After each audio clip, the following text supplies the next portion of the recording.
안녕하세요. 빅머니의 권미란입니다. 호재와 악재가 혼재되어 있는 2월의 주식시장입니다. 현재 불확실성 많이 걷어냈다고는 하지만 협상 타결과 서프라이즈 지표 이 두 가지를 확인하기 전까지는 현재 그 누구도 확언할 수 없는 불확실한 국면이죠. 경제 지표는 연일 부진한데 주식시장은 기대감에 때론 흥분하기도 합니다.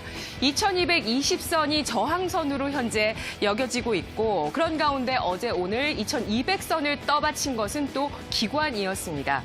2220선을 뚫어줄 수 있을 만한 뭔가 확실한 수급 혹은 시장 구도를 바꿀 수 있는 변수가 출현해주면 좋을 텐데 아직은 그렇지 못한 국면이죠. 하지만 이 모든 것들이 확실해졌을 때는 이미 늦었을지도 모르겠습니다. 그래도 주가가 모든 것에 있어서 가장 빠른 반응을 보여준다는 점에서 시장의 움직임을 따라가고 지켜볼 수밖에 없을 것 같은데요. 아래 공포, 그러니까 리세션의 공포에 침식될 것인가, 현재를 향유할 것인가, 오를 때 정리할 것인가, 조정받을 때 살 것인가, 나는 지금 무엇에 좀 더 적극성을 띨 것인가, 이것에 대한 포지션이 필요한 현재 구간입니다. 1월 휴가 즐겼고요. 또 미국장이 먼저 12월의 고점을 경신하면서 회복력을 보여줬고 나스닥 지수는 저점 대비해서 20%의 상승을 보여주면서 약세장에서 탈피했다는 신호를 보내주고 있습니다. 글로벌 경기와 수요를 측정하는 지표, 그런데 지표는 다르게 움직입니다. 12월 미국의 소매 판매가 1.2% 감소를 보였는데 시장의 예상치는 0.1% 증가였습니다.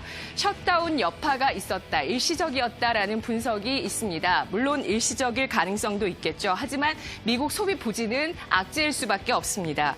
1월 중국의 신차 판매는 7개월 연속 감소해서 1월에는 15.8%의 감소세를 보였습니다. 지난해는 전체적으로 20년 만에 첫 감소를 기록했습니다. 이렇게 세계 최대 자동차 시장인 중국에서 현재 자동차의 신차 판매가 감소하고 있다는 점 여전히 챙겨보셔야 될 부진한 경제 지표가 될 것입니다. 또 하나 펀더멘털의 불안감은 유로존에서 나오고 있는데요. 브렉시트의 이슈도 끼어있는 모습이고요. 또 지난주 노벨 경제학상 수상자인 폴 크루그먼이 현재 올해 말에 경기 침체 가능성이 있겠고 유로존은 이미 근접했다라고 경고하기도 했습니다. 신한금융투자는 최근 유로존의 펀더멘털의 불안감이 점증하고 있는데 브렉시트 등 정치 정책적인 이슈가 남아있다라면서 증시의 상승과 약달러의 조합을 위해서는 유로존의 펀더멘털의 확인이 검증이 현재 중요한 구간이다라고 판단을 하고 있습니다. 유로존 경기 불안의 중심 가운데서는 정책의 불확실성 또 독일과 프랑스 등의 마찰적 일시적인 영향이 중첩된 그 결과다라고 이야기하고 있는데요. 독일 같은 경우는 지난해 9월부터 실시하고 있는 자동차 신규 배기가스 규제 또 10월과 11월에는 가뭄이 겹치게 되면서 라인강의 수위가 하락했습니다. 이러한 것들로 인해서 독일 내 자동차와 화학업종의 생산 차질이 이어졌었고요.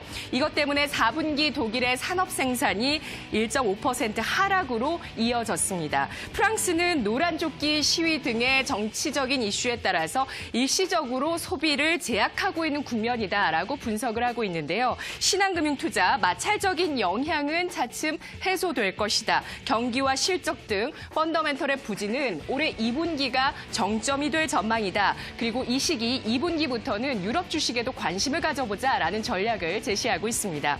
중국의 경기도, 우리나라의 반도체 기업들의 업황의 저점도 역시 1분기 혹은 2분기가 저점이 나올 가능성이 높겠다라는 것이 현재 증권가의 시각인데요. 게임 체인저는 지금까지 미국과 중국 등 각국의 G2의 중앙은행들의 유동성 확대 정책이 담당했었습니다. 현재 시장의 게임 체인저는 이익 추정치 상향 업종과 또 이러한 G2 국가의 유동성 정책이다라고 하나금융투자가 2월 전망에 대해서 분석을 하고 있는데요. 2012년과 2016년 위기 이후의 반등은 현재와 비슷한 배경에서 진행되었었다라고 보고 있습니다. 다음 그림 보시죠. 단 지금 차이점이 있다면 2012년도에는 국내 기업 이익들이 박스권을 기록했었고 2016년도에는 국내 기업들의 이익이 상향 조정되는 그러한 국면이었는데 현재 지금은 이익 추정치 하향 정도가 크다라는 점이 차이점이 있다 설명을 하고 있습니다. 2012년과 13년에는 연준 쪽에서 유동성 공급 주체를 담당했었고 이때 시장을 주도하는 주도권을 가져갔었던 쪽은 IT와 역시 유가와 구리 가격이 부진한 가운데 소비재 쪽이 짝을 이루면서 상승세를 보였었다라고 분석을 하고 있고요.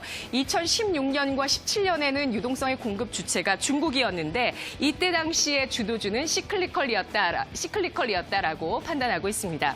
하나금융투자는 현재 중국이 보다 유동성 공급 정책을 빠르게 전환시킬 수 있는 여건이 있기 때문에 시클리컬과 IT가 짝을 이루면서 움직일 수 있다라면서 시클리컬 가운데 조선업종이 이익과 시가총액 비중 차이가 2010년 이후 최저를 기록하고 있다는 점, 또 건설과 화학이 2016년 저점 수준에 머물러 있다는 점에서 시클리컬 가운데 조선, 건설, 화학을 유망 업종으로 분류하고 있습니다.